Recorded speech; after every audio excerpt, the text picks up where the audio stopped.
반갑습니다. 모두 추석 잘 지내셨죠? 저희가 한 주 쉬었어요. 그래서 가족과 함께 또 각자의 명절 잘 한국인으로서 잘 누릴 수 있도록 보내드리고, 그래서 한 일주일 빠졌으니까 그동안 저희가 계속 누가복음을 했었으니까 잠깐 복습하는 마음으로 돌아보고, 그리고 오늘 말씀 나누도록 하겠습니다. 우리가 전제는 하나님께서는 성경을 통해서 본인 자신을 알리셨다고 우리는 믿고 있죠. 그래서 하나님의 자기 계시를 하셨다는 그 전제하에, 그래서 하나님께서 판단하시기에 우리가 알고 있어야 될 하나님에 대한 지식, 구원에 대한 지식 등들을 하나님께서 판단하시기 가장 필요한 것들을 우리에게 성경으로 알려주셨고, 또 우리 수준에 맞게 알려주셨죠. 그게 맞춰주신 계시라고 우리는 그런 전제로 하고 있어요. 그래서 성경으로 우리는 절대로 하나님을 온전히 알 수는 없지만, 성경에서 알려주신 이 부분을 통해서, 그리고 성령님께서 우리에게 알려주심으로 우리는 하나님과 다가갈 수 있는 또 하나님의 방법이라는 것을 우리는 그런 자세로 나아가고 있죠. 그래서 항상 우리는 성경 읽을 때마다 성령 의지하면서 겸손한 마음으로 읽어야 되는 전제로 앞으로 계속 나눈다는 얘기를 했어요. 그래서 우리가 그동안 짧게 나눴지만, 이제 우리 누가복음을 각자의 특성에 맞게 하나님께서 어떻게 사용하시는지 잠깐 나눴고, 누가복음을 통해서 어떻게 여기까지 누가를 통해서 하나님께서 알리고자 하시는 예수님이 어떤 분인지를 우리가 계속 나눴어요. 그래서 예수님을 소개하는, 사회자처럼 소개하는 누가, 그리고 조용 배우들, 정말 많은 조용 배우들이 나와서 예수님을 미리 소개하는 거 우리가 나눴었고, 또 세례받기까지 얼마나 예수님이 멋있는 분인지를 계속 사람들 소개했던 거, 그리고 지난주까지는 아무도 모르게 전 세상을 위해서 대표로서, 인류 대표로서 나가셨지만 아무도 모르게 그 시험을 당하시고 이기신 우리 겸손의 왕이신 우리 예수님에 대해서 우리가 나눴어요. 그리고 오늘 본문 말씀입니다. 누가복음 4장 14절에서 15절 두 구절인데, 갈릴리에 돌아가시니라는 제목으로 진행하도록 하겠습니다. 누가복음 4장 14절에서 15절 말씀입니다. 혹시 분들을 위해서 다 같이 한 목소리로 돌아가겠습니다. 시작. 예수께서 성령의 능력으로 갈릴리에 돌아가시니 그 소문이 사방에 퍼졌고, 신이 그 여러 회당에서 가르치심에 못 사람에게 칭송을 받으시더라. 네, 기도하겠습니다. 아버지 하나님 감사합니다. 주님께서 우리를 이렇게 한 자리에 모이게 하시고 주님을 찬양하며 주님께 예배드리며 교제할 수 있는 시간과 장소와 건강 허락해 주시고 감사합니다. 성령님께서 함께 하셔서 부족한 종을 통해서 말씀하실 때 담대함과 겸손함으로 선포할 수 있도록 도와주시고, 모든 듣는 이들에게 알고 싶은 마음과 이해할 수 있는 지혜와 실천할 수 있는 사랑을 허락해 주시옵소서. 감사합니다. 예수님의 이름으로 드렸습니다. 아멘. 지난번에 바로 광야 시험으로 가려고 했다가 그 1장부터 3장 내용을 하나님께서 막 알려주셔서 바로 이렇게 했던 것처럼, 이번에도 사실 바로 이 다음 그 내용으로 가려고 했지만 이 두 구절을 하나님이 정말 씨름하게 하셨어요. 그래서 오늘 이 두 구절을 가지고 하나님께서 알리고자 하시는 무엇이 같이 나누도록 하겠습니다. 첫 번째로 나누고 싶은 것은, 이 예수께서 성령의 능력을 갈릴리에 돌아가시니 했을 때 이 갈릴리 부분을 먼저 좀 나누고 싶어요. 갈릴리로 돌아가시니가 또 어떤 뜻일지, 우리가 전에 계속 얘기했듯이 이분들은 다 성경을 어느 정도 알고 외웠던 분들이 대상이죠. 대부분들. 왜냐면은 당시에 그 종이가 귀에 꽂기 때문에 히브리어 자체가 외우기 쉬운 언어로 되어 있잖아요. 그러면 이분들이 회당에 모여서 낭독을 하고 설명을 할 텐데, 갈릴리 딱 떠오르는 순간, 갈릴리에 돌아가시니 하는 순간, 당시에 성경을 잘 알았던 분들은 마치 지난번에 40 광야 시험하면 바로 신명기를 떠올렸듯이 떠올릴 구절이 있습니다. 그게 뭐냐면 이사야 9장 1절에서 2절이에요. 그럼 같이 찾아보도록 하겠습니다. 이사야 9장 1절에서 2절.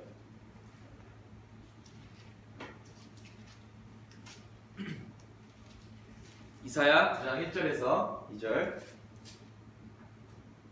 읽도록 하겠습니다. 시작. 전에 고통받던 자들에게는 흑암이 없었으나 옛적에는 여호와께서 스불론 땅과 납달리 땅이 멸시를 당하게 하셨더니 후에는 해변길과 있던 저쪽 이방의 갈릴리를 영화롭게 하시니라. 흑암에 행하였던 백성이 큰 빛을 보고 사망의 그늘진 땅에 거주하는 자에게 빛이 비치더라. 아멘. 전에 고통받던 자들에게는 더 이상 흑암이 없을 것이다. 그리고 멸시당했던 그 스불론 땅, 납달리 땅, 그리고 해변에 있는 그쪽 갈릴리 땅이 어떻게 되겠다고요? 영화롭게 되겠다. 왜냐면 그 흑암에 큰 빛이 올 것이다 라고 예언했어요. 사실 이 당시에는 이제 아마 보면은 스불론 땅, 납달리 땅이 그 아수르 지방이 그 왕국이 공격할 때 가장 먼저 그 침략했을 그 지역이에요. 스불론 땅, 납달리 땅. 그래서 이사야가 예언했을 때 이 예언과 함께 나중에 사실상 또 예수님 메시아를 향한 그 예언도 포함이 되어 있는 내용입니다. 그래서 이 땅에 지금은 암흑하고 지금은 고통받고 멸시당하고 흑암에 있겠지만 나중에는 빛을 통해서 영화롭게 될 것이라는 이 예언이 떠올릴 수밖에 없도록 하나님이 알려주신 거예요. 왜냐면 예수님께서 갈릴리로 가셨어요. 그 흑암의 땅에 그 멸시받았던 고통받은 땅에 영화롭게 될 때 그 땅이 예수님이 빛으로 오신 그분 자체 때문에 될 거다라는 이것을 우리는 또 누가의 독자들은 당시 알 수 있었던 거죠. 이걸 좀 더 설명한 게 마태복음이에요. 마태복음 4장 12절에서 16절.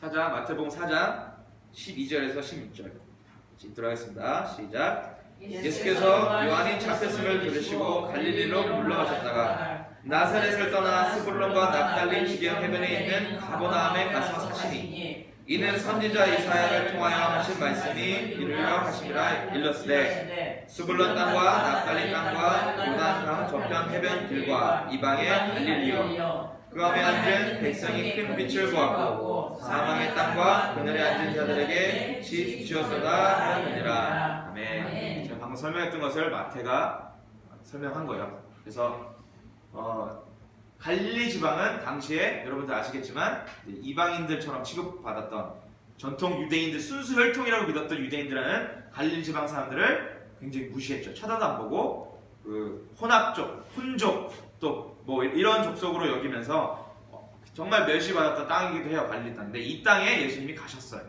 그래서 근데 나중에 성경을 통해서 마태를 통해서 확인된 것은 선지자 이사야의 그 말씀을 성취하러 예언을 이루려 말씀을 이루려 예수님께서 이것을 행하셨던 거죠.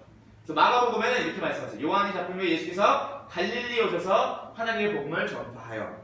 갈릴리에 오셔서 이 한 단어가 우리 같은 2000년 뒤에 있는 사람들한테 이게 무심하게 들릴 수 있어도 왜 이 지역을 얘기했지만 성경이 하나님의 절대 실수가 없이 하나님 입장에서는 하나씩 예언을 하나님께서 약속하신 것을 이루시는 것을 우리에게 설명해주는 그런 부분이에요. 그래서 마태, 마가, 누가가 갈릴리로 돌아가셨다는 것을 절대 빼먹지 않아요. 반드시 명시. 마치 지난번에 다윗의 자손 얘기했던 것처럼 갈릴리로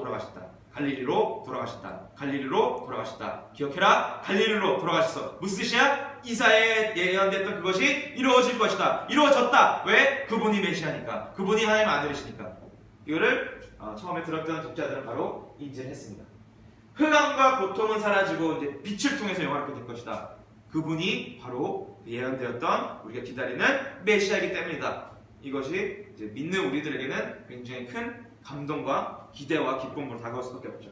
그래서 어떻게 그렇게 될 것이냐? 우리가 마지막 오늘 아까 읽었던 이사야 9장 3절부터 7절까지만 같이 한 번 더 읽도록 하겠습니다. 이사야 9장 3절에서 7절. 아까 그 1절, 2절 다음 내용입니다. 시작.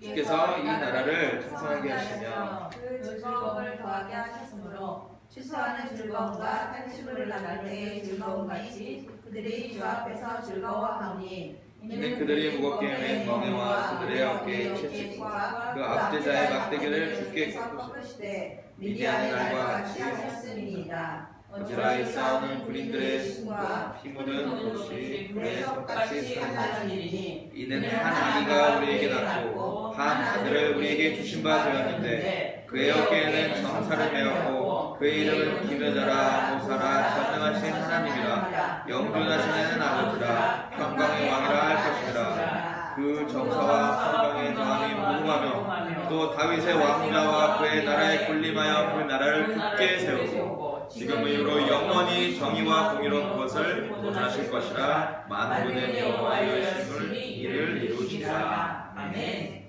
더 정확하게 설명하죠. 우리의 예수님이 누구인지, 그죠?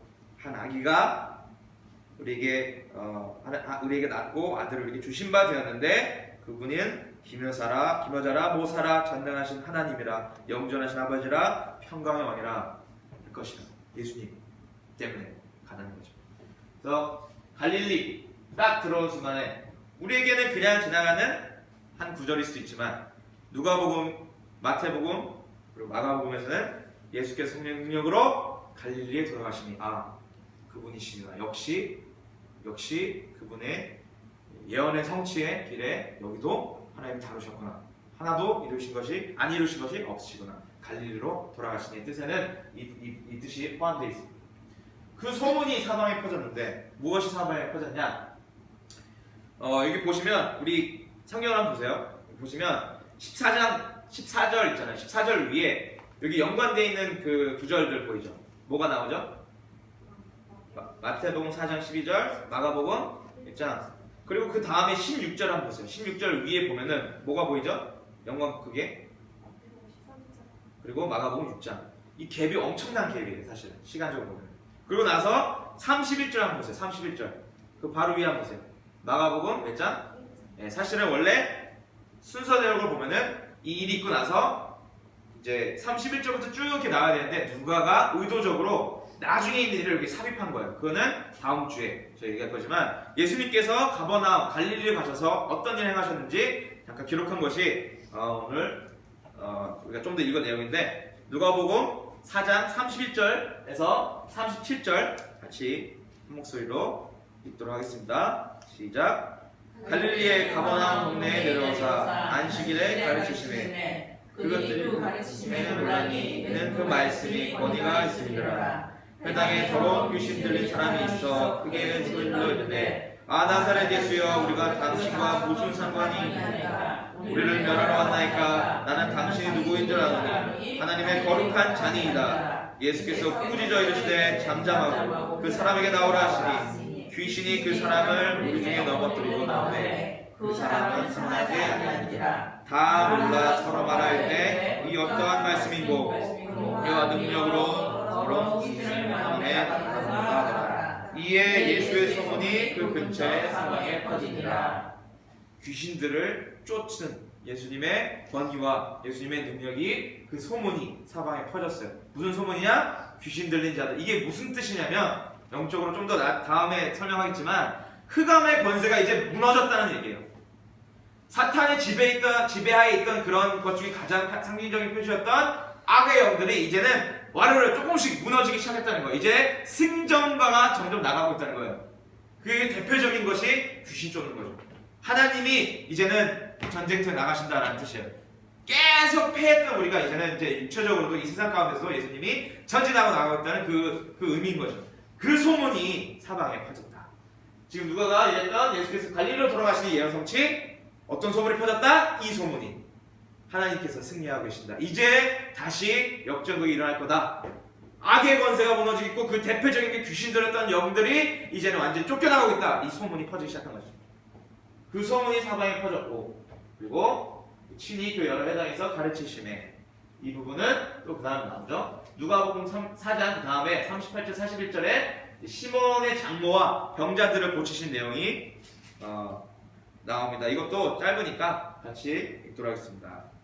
38절에서 41절 시작. 예수께서 일어나 회당에 나가사 시몬의 집에 들어가시니 시몬의 장모가 한 열병 앓고 있는지라. 사람들이 그를 위하여 예수께 구하니 예수께서 가까이서 열병을 꾸짖으시되 병이 떠나고 여자가 곧 일어나 그들에게 쏘느니라. 41절까지.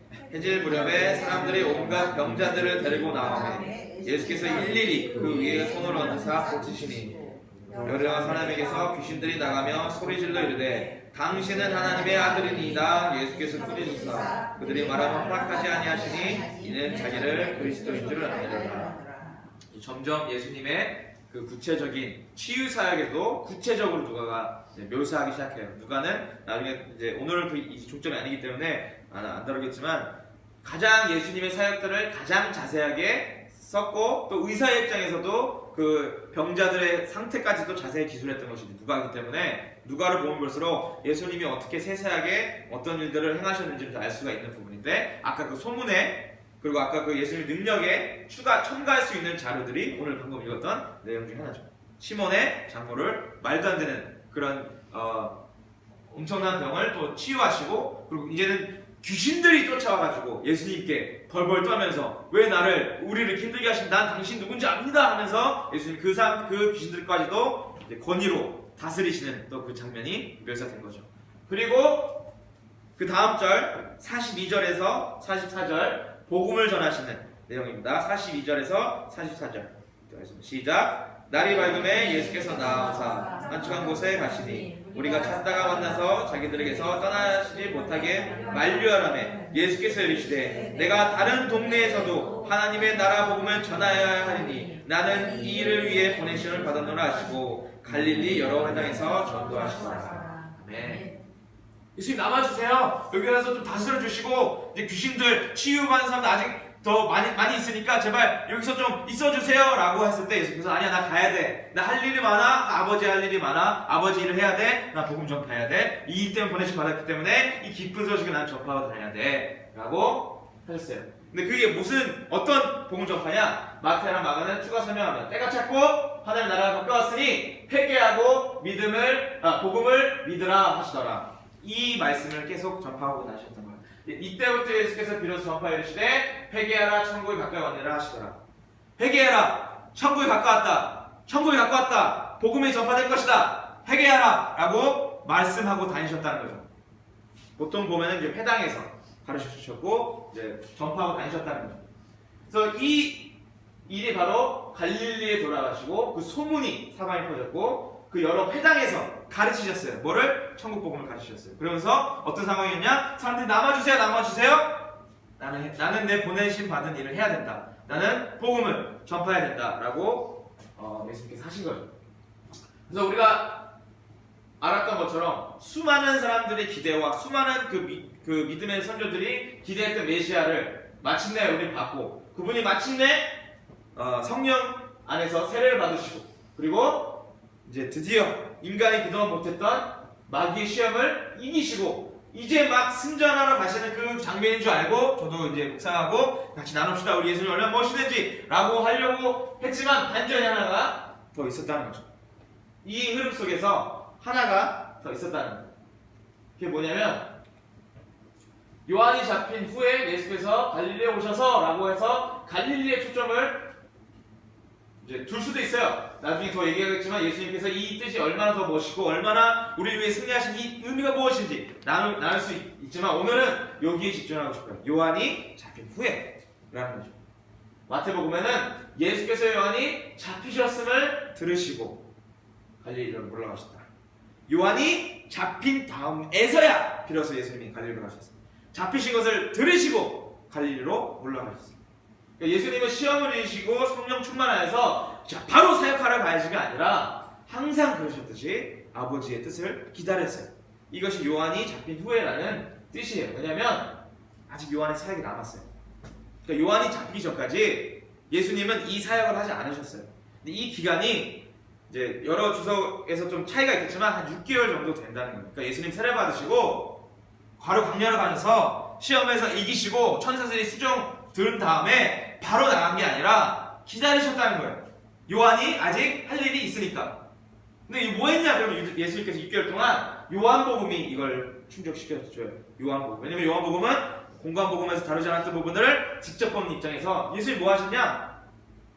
근데 이게 왜 그러셨냐? 마치 저는 이거 느꼈을 때 바통터치 하듯이 같은 편이니까 아버지의 뜻을 이루기 위해서 설사 본인이 하나님일지언정 하나님의 아들일지언정 요한이 할 일이 남았다는 것을 아셨기 때문에 기다렸다는 거죠. 바통터치 하듯이 요한과의 팀워크인 거죠. 하나님 나라에 예수님 자체가 하나님이시지만 하나님 아들로서 이 땅에 오셔서 요한이 할 일이 남았다는 것을 아버지로부터 아셨기 때문에 기다렸어요.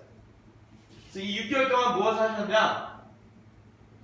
자세히 보시고 싶으면 요한복음 1장 35절 이후부터 4장에서 그 전까지 보시면 되는데 우리가 다 알고 있는 안드레, 요한, 나다니엘, 빌립을 만나셨어요. 그런 동안 오시고 나서. 그리고 예루살렘에 가셔서 니고뎀을 만나셨어요. 그리고 우물가의 사마리아 여인도 만나셨어요. 가나 잔치도 그 포도주 그 기적 사건도 하셨고, 또 성전 정화 사건도 했고, 요한이 여러 가지로 이게 시간 개념과 상관없이 했지만 예수님께서 시험 받으시고 나서 승리하시고 바로 나가신 게 아니라 6개월 동안 예수님께서 주어진 사역을 하신 거죠. 일일이 만나시고, 이때도 베드로를 미리 만났고, 이때도 요한을 만났고, 안드레를 만났고, 니고데를 만났고. 그래서 우리가 지금까지 지금 너무 큰, 우리에게 큰 감동으로 구원에 이르게 하는 그 유명한 대화, 하나님께서 세상을 이처럼 사랑하사 독생자를 주셨으니 누구든지 믿는 자는 멸망치 않고 영생을 얻게 하시나, 라의 첫 번째 대상이었던 니고데모를 만나게 하셨고, 이걸 옆에서 듣고 있던 요한이 나중에 기록하게 만드신. 그러니까 6개월 동안 예수님은 본인의 사역을 하셨던 거죠. 우리 생각처럼 끝나자마자 막 이렇게 한 게 아니라 아직도 끝까지, 처음부터 끝까지 아버지의 때에, 하나님의 때에 걸어가셨던 예수님의 모습인 거죠. 예수께서 그들에게 이르시되 내가 진실로 진실로 너에게 이르노니 아들이 아버지께서 하신 일을 보지 않고는 아무것도 스스로 할 수 없나니 아버지께서 행하신 그것을 아들도 그와 같이 행하느니라. 예수님은 이 땅 가운데 계시면서 단 한 번도 본인의 의지와 그것이 하신 것이 아니라 아버지께서 하신 것을 보시고 나서 행하셨지, 보지 않고 스스로 아무것도 행하지 않으셨고, 자기가 본인께서 하셨던 모든 것은 아버지와 함께 하신 것이라고 명시하셨던 것처럼, 그 6개월이든 1년이든 뭐 3년이었을 것이든 그거는 중요하지 않지만, 물론 이제 시간적으로는 6개월이라고 우리가 알고 있지만 항상 예수님은 본인 페이스가 아니라 하나님 페이스 가고 있다는 것을 여기서도 명시할 수가 있어요. 명시할 수가 있고, 마귀가 모든 시험을 다 한 후에 얼마 동안 떠나니라가 우리가 최근에 읽었던, 우리 같이 나눴던 말씀인데, 그 다음 구절인 14절 오늘 말씀, 예수께서 성령으로 능력으로 갈릴리 돌아가시니 이 사이에는 누가복음에는 생략됐지만 요한, 안드레, 빌립, 베드로, 나다니엘, 니고데모, 사마리아 여인 등을 만나시고 가나 잔치와 기적과 여러 가지 사건들을 하시고 나서, 그리고 요한이 잡힌 후에 가셨다는 거. 이게 저한테는 모르겠어요. 성령님이 너무 강하게 마음을 주셔서 이 중간에 이 구절 사이에는 마치 다 그냥 순서대로 간 것 같지만 예수님은 항상 하나님 뜻에, 항상 하나님 스케줄에, 항상 하나님 그때에 따랐다는 거. 그리고 나서 그 소문이 사방에 퍼지고 친히 그 여러 회당에 가르치시고, 그리고 사람에게 칭송 받으신 다음에 이때부터 예수께서 비로소 전파하여 이르시되 회개하라, 천국에 가까이 왔느니라 하시더라. 이것이 왜 우리에게 어떤 예수님의 이런 모습 통해서 우리에게 어떤 의미가 있냐면, 일단 첫 번째로 사복음서 우리가 계속 얘기했죠. 예수님 그분이 바로 약속되었고 예언되었던 그리스도 메시아시다. 그리고 그분이 바로 하나님의 아들이시다라는 그 내용을 가지고 네 명이 각자의 시각으로 특히 하나님께서 주신 구애하신 그 마음을 다 보충 설명하고 있다는 거죠. 그러니까 제가 누가복음을 선택했던, 하나님이 선택하셨던 이유도 가장 길고 자세하게 전수를 했기 때문이지만, 우리가 항상 같이 사복음서는 같이 봐야 된다는 것도 있지만 이런 거죠. 예수님의 삶은 항상 아버지 뜻에 초점을 맞추셨는데 우리는 이렇게 한다는 거예요. 이제 하나님께서는 이렇게 하실 때가 되지 않았는가, 또는 하나님 이제 제가 이렇게 준비하겠습니다, 타이밍이 딱 그런데 제가 이제 이렇게 하면 되겠죠? 라고 하는 경향이 있다는 거예요. 사실 제가 그렇기 때문에 그래요. 하나님 이때쯤이면 이렇게 돼야 되는데 그럼 이렇게 제가 준비할게요 라고 할 수도 있고, 또는 하나님 성경에서 보니까 하나님께서 이렇게 역사하셨는데 이제는 이렇게 하셔야 되지 않습니까? 이게 좋지 않아요? 지금 딱 이때쯤에 이런 분이 딱 와가지고 딱 이렇게 돼가지고 하면은 하나님께서 영광 받으시고 좋지 않습니까? 라고 우리는 항상 그렇다는 거죠.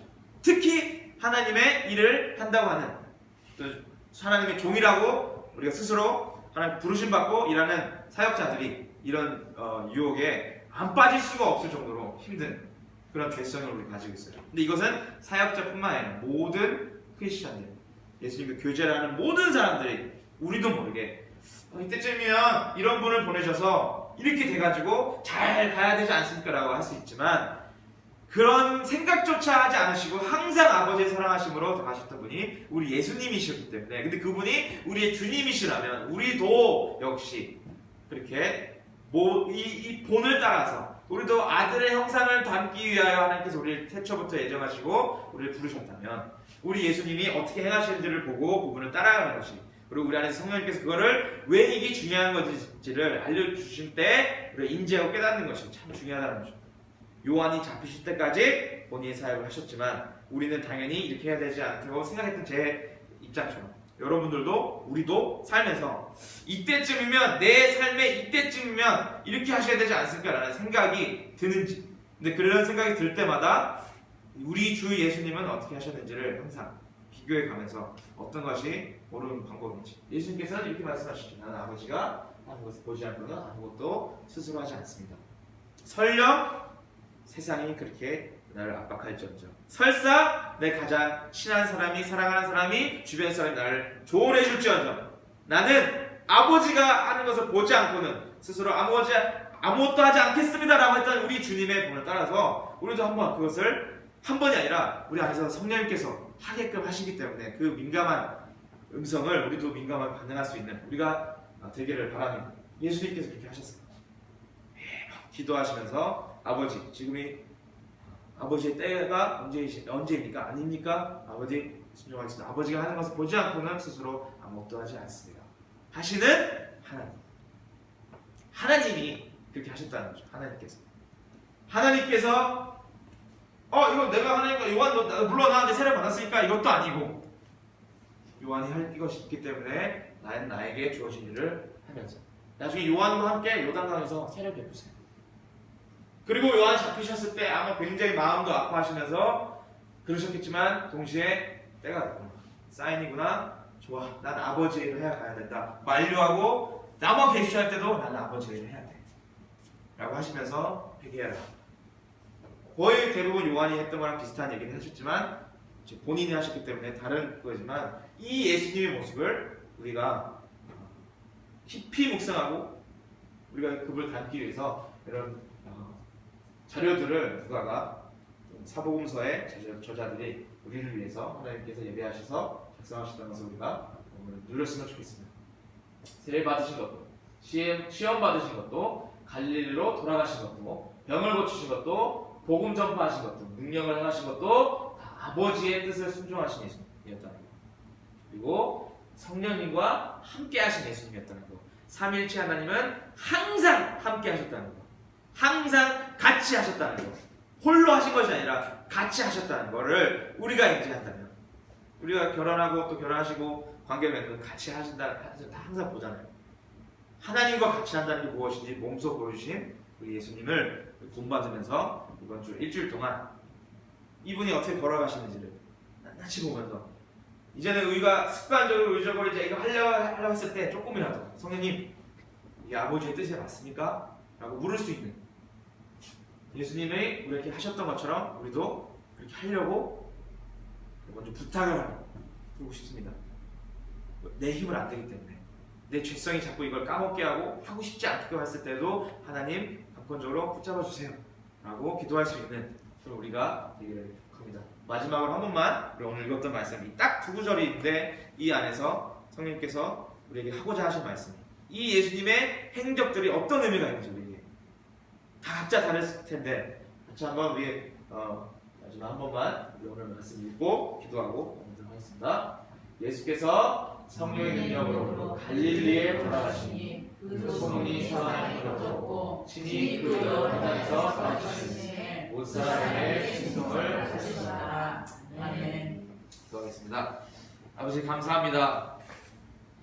우리가 구원받아야 될 존재인 줄도 몰랐을 때, 또 우리가 어둠 가운데 있어 빛이 왔음에도 빛을 알아보지 못했을 때에도 우리를 너무나 사랑하셔서 우리를 위해 이 땅 가운데 오시고, 또 우리를 위해 모든 죄를 화목제물로 다 스스로 본인이 대가를 치르시고 죽음도 이기시며 지금도 하나님의 우편에서 살아계셔서 우리를 위해 중보하시는 우리 구주 예수님, 주님을 더욱더 닮기 원하고 주님 더욱더 알기 원하니 오늘 우리가 짧게 나눴던 주님이 행하셨던 일들을 묵상하며 행하셨을 때 그냥 행하신 것도 아니고 한순간 매순간 어떤 행동 하나하나가 다 아버지의 뜻에 따라서 행하셨던 그 순종을 우리가 배우면서 우리가 그렇게 못하기 때문에 성령님을 보내신 것을 우리가 감사하면서 남은 일주일 동안 매 순간마다 승리하면서 살 수 있는 우리 한 사람 한 사람